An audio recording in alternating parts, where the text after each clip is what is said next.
Well, hey everyone, welcome to Anthem. We're so glad that you are here today. Hope you're having a good time so far. Yeah, so did there? Okay, yep. Hey, how awesome is our band? I'm always like, and the production team, they hand drew all of those little things on the thing, if you saw that. Did you see that? I saw that. It's pretty impressive stuff. I am just glad to get the chance to be here and hang out with you guys today. I have missed so many of you. I haven't been able to be in here as much because I've been in the family ministry building, but it's just so great to see all of your faces. And we have had some hard times over the past few months. I know we've all experienced it. We've had some weird times too. One of the things that's been weird for me is just like not seeing as many of you on Sunday, and there's so many of you that are joining online, and I know why you're joining us online. I think it's great, but we miss you. I miss you. The highlight of my Sunday is seeing you and seeing your family and your kids. So it's just been a weird thing. And sometimes all that weirdness, it really just kind of feels like loss. And today I want to talk about loss because I think that all of us in some way don't really know how to deal with loss. In fact, it's not your fault and it wasn't my fault either because nobody ever really taught us how to grieve loss, how to experience loss.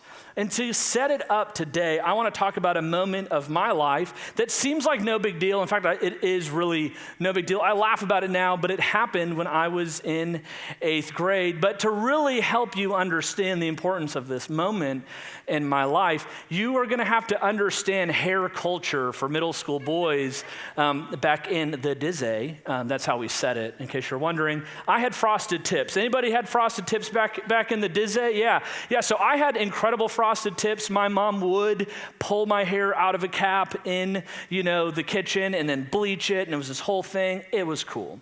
But not only did I have bleach tips, I needed to make sure that those bleach tips were like razor sharp before I got to school. I mean, they were up there. You could not bend them. You could not break them. They were their own immovable force. And I was super cool for having these tips. Here's the problem though. I also played football, and I loved football so much. In fact, when I was in 6th grade, our school was a pretty big football school, and because there were so many kids that wanted to play middle school football, the 6th graders weren't allowed to play yet. It was only for 7th and 8th grade, so I had to wait all of 6th grade to get to be on the middle school football team. Well, 7th grade came around, and I was one of those kids that stopped growing in 8th grade, right? So the coaches were just like, they were so glad that I was there. And I was pretty good in 7th grade. I was able to start and all of that stuff. And then we ended up making it I think we came in 3rd place in regionals that year, which was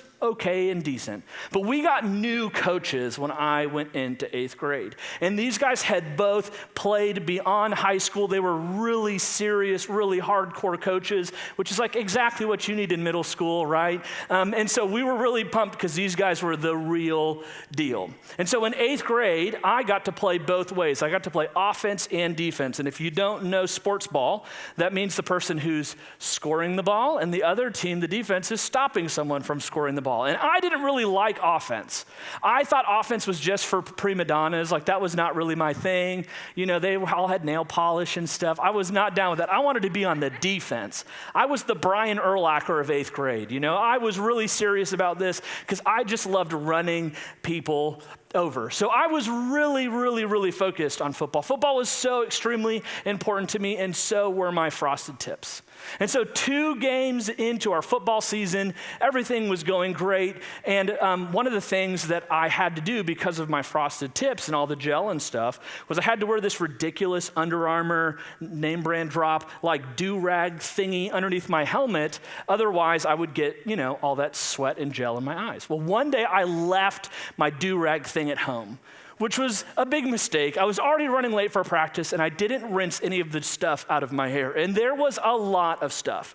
And so I got to practice, and I obviously began to sweat. This is South Florida football, people. We literally practiced like next to a swamp. It was 1,000,000 degrees. And I began to sweat, and all that mousse and all that gel ran into my eyes. And so I went over to the water cooler, and I rinsed my eyes out, and I was in a little bit of pain. And my defensive coach was just kind of like, "What's wrong with you, Birkmeyer? What's going on with you?" I said, my great excuse. Like everything a football coach wants to hear. "Well, sir, my mousse is like running into my eyes, right now. And he kind of rolled his eyes. He's like, get back out there. We were doing up downs or whatever, and kids were throwing up. And so I have all this mousse just keeps getting in my eyes. And for 2.5 hours of our football practice, about every 30 minutes, I'd have to go rinse my eyes out. Well, by the end of practice, I realized I was in big trouble. My eyes were super hazy. I couldn't see anything really well, and I was in a ton of pain. And I told our little athletic trainer about it, and she just said, I don't know what to tell you. I'm not an eye doctor. Talk to your mom. So I did, and she said, we should just see how you're feeling in the morning. We did like real eye rinses. Well, the next morning I woke up, and my eyelids were blood crusted shut. And I thought I was blind. Despite my best effort to open up my eyelids, I could not. And so as an 8th grade kid living on the other side of the house, I'll never forget the traumatic experience of believing I was blind and like screaming and crying and crawling across the house, like bumping into stuff, like, just losing it. So I got taken to the eye doctor, and luckily they were able to kind of get things all figured out. But I missed a few practices, so that we're going somewhere with this. And because I missed a few practices, I still showed up. I had to wear those really fun sunglasses that are super in when you hurt your eyes. And so I made it to those practices, and we get to the game on Thursday, and that defensive coach pulled me to the side and said, hey, Berkmeyer, you're not going to play defense today. In fact, you will never play on my defense again. He goes, I don't need anyone on my team that's so weak and so pathetic, and went on this whole thing. He literally cussed me out and called me some names that I cannot repeat for you, all because as an 8th grade kid, 13 years old, I got hair gel in my eyes. And I was so hurt by that. I was so upset because all I cared about was playing defense. I was relegated to offense. And I remember feeling the weight of that and being really upset. And I didn't really tell anybody about it. And it's so funny because as an 8th grade kid, that was like the hardest thing. It was so emotional for me. This coach who I really looked up to was so cruel to me in that moment. And again, called me a name that I would never repeat. And I was just so hurt. And in that moment, I did something that I didn't realize I had done then, but now through some help, I made what's called an internal vow, an internal vow. And all of us make these in different ways at different times, but in that moment, I made an internal vow. And that internal vow was that I would never, ever, ever let someone see me hurting or to see weakness in me again. That I would never lose, that I would always be a winner, and that I would never allow anyone to see me being in any type of physical pain. Just wasn't going to happen. And so that internal vow, which seemed like no big deal at the time, would be an internal vow that I lived by for the next 10 to 15 years of my life. Now here's the thing. An internal vow like that, if it just stayed in football, no big deal. But I applied that internal vow to a lot of different areas in my life. And you can get a lot accomplished when you have an internal vow that's anchored in anger and determination. The problem is that you're often going to leave a wake of bodies and a wake of relationships behind you. That internal vow, that one decision, because as an 8th grade kid, I didn't know how to deal with loss, impacted the way that I handled all types of things in my life up until my mid-20s. And I had no idea that it was happening. Because sometimes when we don't handle loss properly, we don't even realize that it's a tape that's playing in the background that impacts the way we see the world and the way we impact with people, sometimes even the people that are closest to us. And so this is such an important thing for us to get right, which is why today I want to take a moment to unpack what it looks like to deal with loss. And the way we're going to start to do it is by looking at a first-hand account written by a guy named John. John was a real guy. He really lived. He was one of Jesus's disciples, and he took tons of great notes on his experiences following Jesus. Now, we're going to pick up this story, and it's a story that you've probably heard if you've been around church for any period of time. It's the story of a guy named Lazarus. Now, Lazarus had 2 sisters, Mary and Martha, and they were great friends of Jesus. Jesus gets some news that Lazarus has gotten sick and that he's really not doing well. And so we're going to pick up that part of the story right here. It's going to be in John 11, 5-7, and we'll pick it up right here together. Now, Jesus loved Martha and her sister and Lazarus. So when he heard that Lazarus was sick, he stayed where he was for 2 more days. Then he said to his disciples, let us go back to Judea, because Jesus knew that Lazarus was about to die. Now, Judea was a place that the disciples did not want to go. The disciples and Jesus had been in Judea only a few weeks earlier and were straight up chased out of Judea. They were almost all killed in that city just a little bit before that. So the disciples are not excited about going to Judea. And all of this is unpacked in some of these later verses. You can read them for yourself. I encourage you to. But I'm going to kind of just get us catched up. So the disciples are like kind of arguing with Jesus, like, hey, we really don't want to go to Judea. Why do we have to go? And Jesus says it's because our friend Lazarus is asleep. And one of the disciples goes, well, fingers crossed, we hope he wakes up. And Jesus is like, no, he's not really, he's like really sleeping. He's dead. And one of the other disciples responds and goes, well, I guess we'll just all go and die with him then. And so that's what they do. They head to Judea, and that's where we picked this up a few verses later. So they arrive in Judea, and Mary reached the place where Jesus was and saw him. She fell at his feet and said, Lord, if you had been here, my brother would not have died. When Jesus saw her weeping and also saw the Jews who had come along with her also weeping, he was deeply moved in spirit and trouble. The next verse says this, Jesus asked, where have you laid him? Come and see, Lord, they replied, and Jesus wept. Then the Jews said, see how he loved him.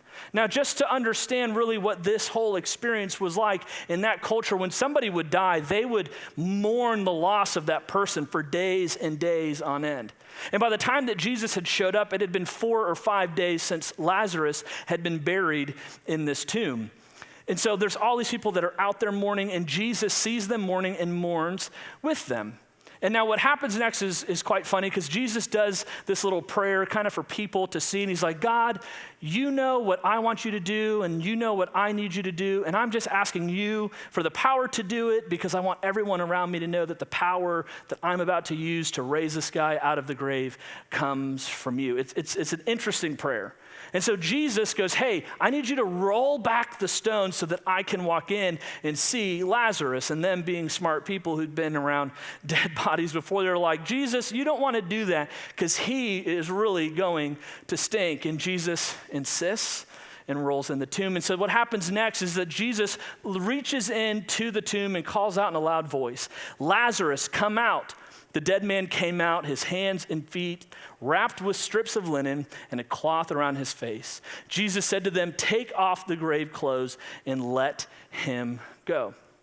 Now, like I said, if you've been around church for any period of time, you've probably heard this story before. It's a really interesting story. It's a narrative that gets us involved in the story. It tells us about this guy that was dead and comes back to life, and it's really where most of the time it gets focused on. So I grew up in church as a kid. I probably heard this story 7 million times, right? It's always focused on Lazarus. But for today, for talking about loss, the way that we need to talk about it, I actually want to talk about a point in this story that happens towards the middle. And it's this verse right here. It's in verse 35. Jesus wept. Now, I love this verse, and here's why. I went to private Christian school, and we had to memorize verses, guys. And so teachers would be like, hey, just memorize a verse, bring it in tomorrow. I'm like, thank you. John 11:35, Jesus wept. And I'd sit down and not that one. You can't memorize that verse. Dang it, man, I thought I had her here. But this verse is one of the shortest, if not the shortest, I think, verse in all of Scripture, but it's profound. And here's why. You see, Jesus decided to join in and to mourn alongside the people that were mourning, even though he already knew the outcome. Jesus already knew that he was going to raise Lazarus back to life. He already knew the outcome of the story. But instead of just breezing over that moment, instead of just moving on and getting the job done, Jesus allowed himself to grieve. Jesus allowed himself to grieve, and not just that, Jesus allowed himself to feel the pain and sadness of loss, even though he knew the outcome. And here's the thing, when we are in a place of grieving, or when we're supposed to grieve, we don't want to, because we don't want to feel the pain and the sadness of loss. That entire internal vow that I made in my own life was all about avoiding pain and loss in the future. It was all about avoiding disappointment. And no matter how you're wired, we all want to avoid loss and pain. We don't like feeling those emotions. But in a really important moment, Jesus modeled for us that it's important to give ourselves the time to feel grief and to process those emotions and to feel the weight of loss. And here's why this matters. It's because every loss is a type of death. You see, we often associate loss with death, right? When we think about grieving, we often assume that it's with a loved one that has passed away, and absolutely, we totally need to grieve those losses too. But even with the death of a loved one or a friend, what we're really grieving is not the death, but the loss that's associated with the loss of that person. And if every loss is a death, every death eventually gets buried.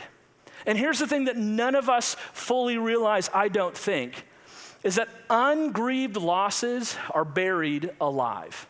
Ungrieved losses are buried alive. When we don't allow ourselves to fully grieve a loss and give ourselves the time to grieve it, we bury that thing because all deaths get buried and all losses are deaths.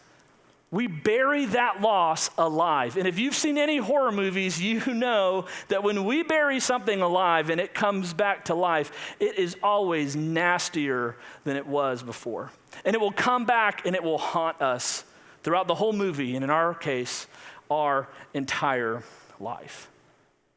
And if you have ever experienced loss, you can probably pinpoint a loss that you're like, man, maybe I just brushed over that. Maybe I didn't give it the time that I should have. Maybe I didn't give it the amount of time to grieve the process. And here's the thing that we realize over time, when these things come back to life, they wreak havoc in our life. Because the next slide says this: only losses that are grieved can rest in peace. Only losses that we actually take the time to grieve and allow ourselves to process through will rest in peace. Because if we don't grieve losses, just like I didn't grieve the loss of playing on a dumb football team on dumb, awesome defense, and that internal vow that I made was an unhealthy coping mechanism for loss. It was an attempt to avoid the very things that I needed to do to grieve the loss. It wreaked havoc in my life for 10 to 15 years. And for some of you, ungrieved loss that you buried alive has done nothing but wreak havoc on your world.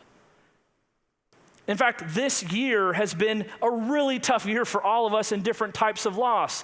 In fact, it's losses that maybe we even sometimes tend to minimize. The accumulation of losses just this year, and this is just a few examples: jobs. If you have a 401k, you know your 401k has been trounced throughout this process. We've missed out on vacations that we had planned, family reunions, different traditions that we do year over year. These are all types of losses. So many of our seniors last year, and maybe even this year, hopefully not, have experienced some type of disruption in their hopes and their dreams and their vision for what graduation was going to look like. Wedding dates have been moved. I think 10 of the last weddings that I got to do, that sounds bad, I got to do them at the end of the year. They all had to be different. They were all moved around or canceled or rescheduled. Birthday parties and relationships. These are all things that are losses. We don't often see these as losses that need to be grieved. We just see them as a thing that bums us out that happened. In fact, most of these things we tend to minimize. In fact, we're really great at minimizing our own losses, and frankly, we're really great at allowing other people to help us minimize them too. If I had $1 for every person that was like, dude, don't worry about it. It's only for a few games. You're going to get moved up to varsity soon. You're going to get to play defense again. It's no big deal. And they were right, but they were also minimizing what I was feeling in that moment. And it didn't help me to grieve. And so there's probably a loss that you have experienced that you're minimizing, that you have said, you know what, it's not that big of a deal. And what I want you to know is that if it matters to you, it matters. When it comes to grieving a loss, we can't minimize it, because something that feels like a loss to you might not feel like a loss to someone else, but that doesn't matter because ungrieved losses don't rest in peace. And if we don't grieve loss now, it will come back and create grief for us later and everyone around us too. If we don't grieve loss now, it will come back and create grief for us later and everyone around us too. And you've seen this, and most of the time we see it in other people. Most of the time, because we're not as great at evaluating ourselves, we know someone who's been through something tough, and maybe it's something way tougher than that list that I just put on the screen. But we all know someone, and maybe it's even just we're self-aware enough to know ourselves, of an ungrieved loss that's still wreaking havoc in someone's life today. And here's how I know that this is true. Is because that dumb little ungrieved loss that I had in 8th grade and that internal vow that I made, it became my own personal ethos and marching orders for the next 10 to 15 years of my life. It impacted every time that I was frustrated, hurt, that something bad happened. It dramatically changed the way that I handled my parents' divorce, which I did not handle it well at all. And when we go through things like loss, there's all these different emotions that come out. For me, it was just anger. That was it. There was not a wall in my house growing up that I had not punched tons of different holes in. It's why is this kid doing this? Ungrieved loss. And I was just kind of a jerk. But here's the thing, if we don't grieve these losses, they will come back and they will hit us square on in the face, because ungrieved losses from our past, they're gonna pop up in more situations because we're going to experience more loss than the losses that we already have. And there's 3 things that we tend to do when it comes to dealing with loss. We talked about the first one at length. We tend to minimize it. We say, oh, it's not that big of a deal. This isn't really bothering me. It's just playing defense in 8th grade. But those things have compounding interest to them, and they grow and they grow. Minimizing it is not the right plan. The second thing we do is we tend to medicate. And I'm not talking about actual prescribed medication from a doctor. If you're dealing with clinical depression, you should absolutely take medication. I support that wholeheartedly. What I'm talking about here with medication is I'm talking about all the things we do to self-medicate our loss and self-medicate our pain.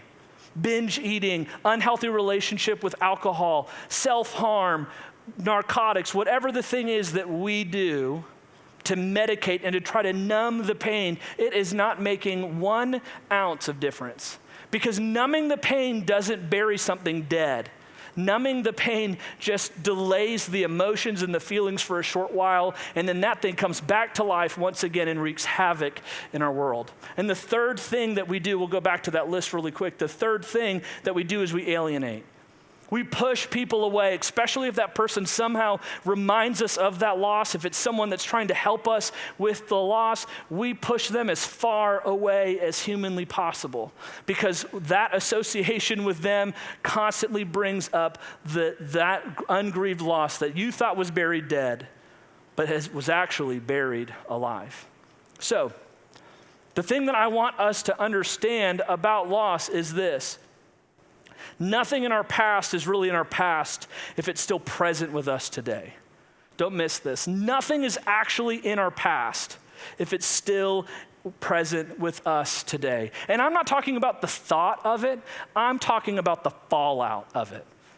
I'm talking about the deep-rooted emotion and the feedback and all the things that we give to people when we're still struggling with loss. And if we want to be free from that, next slide, if we want to live free from our past, we have to grieve the losses. If we actually want to unhook our wagon from whatever that loss was, that thing that keeps coming back to life and wreaking havoc in our lives and in our marriages and in our relationships, we have to grieve the loss. I think you've got that now. So how do we do that? What does it look like to grieve loss well? It's actually a lot easier than I think we even give loss credit for, because really what it feels like, really what grieving looks like, is allowing ourselves to feel the weight and the emotion of the thing from our past. And so I have 6 ways that I've kind of broken up next steps we can take to grieve loss. This is not an all-encompassing list, but it's a great starting point. Thing number 1, we need to acknowledge that the loss was a loss. This is step 1 to no longer minimizing the pain that comes from our loss. We need to say that thing was a loss. And even though it might not seem like a big thing and we go into the minimize loop, we need to acknowledge that whatever this thing is that we thought we buried dead that's still alive was a loss. The second thing is this. We need to accept that grief can trigger many different unexpected emotions. For me and my wiring, that whole unburied, undead grief just looked like anger in me. I was such an angry person for so long. Such an angry person. For you, it might not be anger, it might be something else, but there are emotions that are connected to the grief that we need to accept. Number 3 is this. Understand that your grieving timeline will be unique to you.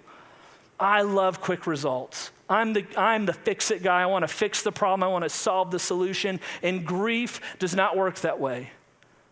The path towards grieving a loss is not a really nice and fun linear experience. It's all over the place. But we need to accept the fact that some people are going to grieve a loss quicker than us, and others of us, maybe it's you watching online, it's going to take you longer to grieve a loss that maybe seems really small to someone else. We need to accept the fact that our timeline looks different. Thing number 4, we need to seek out face-to-face support from people who care about us.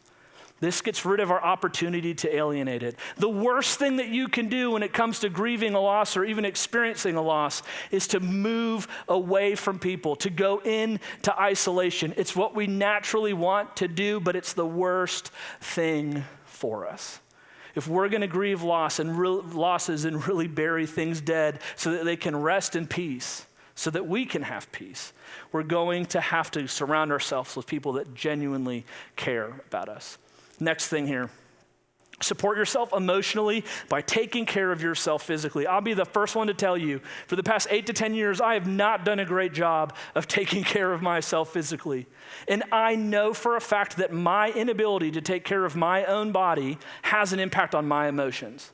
And we all know it in some way that our physical health has an impact on our emotional and spiritual health. I'm not talking about running marathons. I'm just talking about basic self-care and basic healthy decisions. If we want to grieve loss well, we've got to take care of our bodies, and we have to invite people into that process too. The 6th and the final thing is this. Find professional help to assist you on the journey. Now listen, I've made this joke before, and it is true. I joke that I am so messed up, I have 2 counselors, okay? Maybe I need a 3rd, I don't know.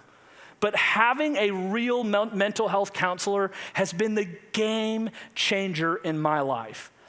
If it wasn't for the counselor who first pointed out to me that maybe, just maybe, ungrieved losses were the thing that was toxifying my entire life, that the reason why I was such an angry person, the reason why I was doing all these really dumb, self-destructive things was because of an ungrieved loss, I probably wouldn't be standing here talking to you today.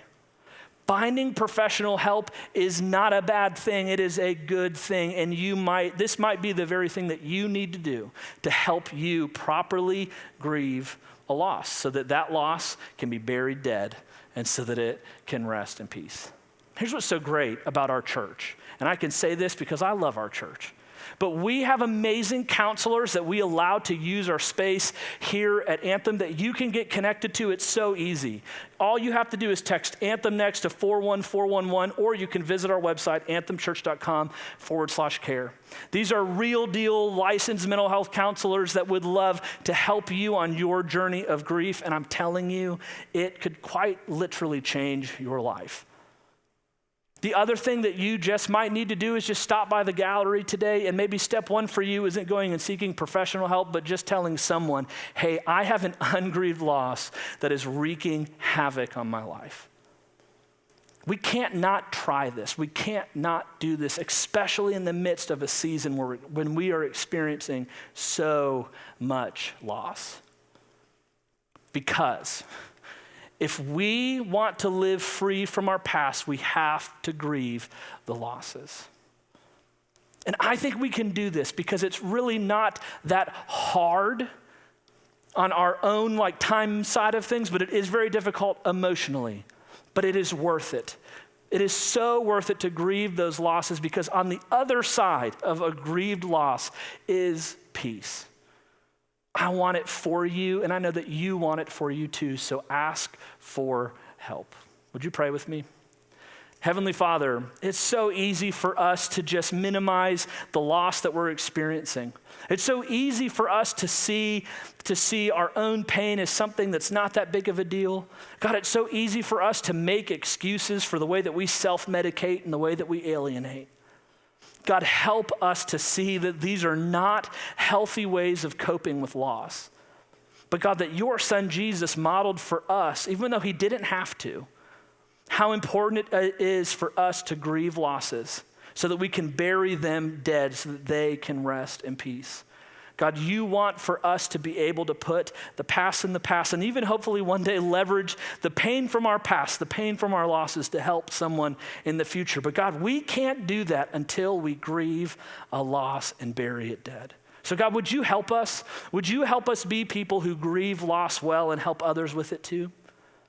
God, I'm excited in advance for so many people in this room, I hope, to take steps towards burying some loss and putting grief behind them in their past. It's in your name we pray. Amen. Guys, thank you so much for being with us here today. Before you leave, I want to give you 3 questions. This is some homework. 3 questions that I would like for you to ask yourself this week. The first one is this: what ungrieved losses have I buried alive? What ungrieved losses have I buried alive? Number 2, how is what was buried alive then impacting my life today? What was buried alive then impacting my life today? And number 3, do I need to invite someone else into the grieving process with me? If so, who? Reach out, text that number, get connected to a counselor, stop by the gallery. Thank you for being here next week. We'll see you next week for part 2 of Good Grief, and we're going to be unpacking what it looks like for us to help other people grieve too. We'll see you then. Have a good one.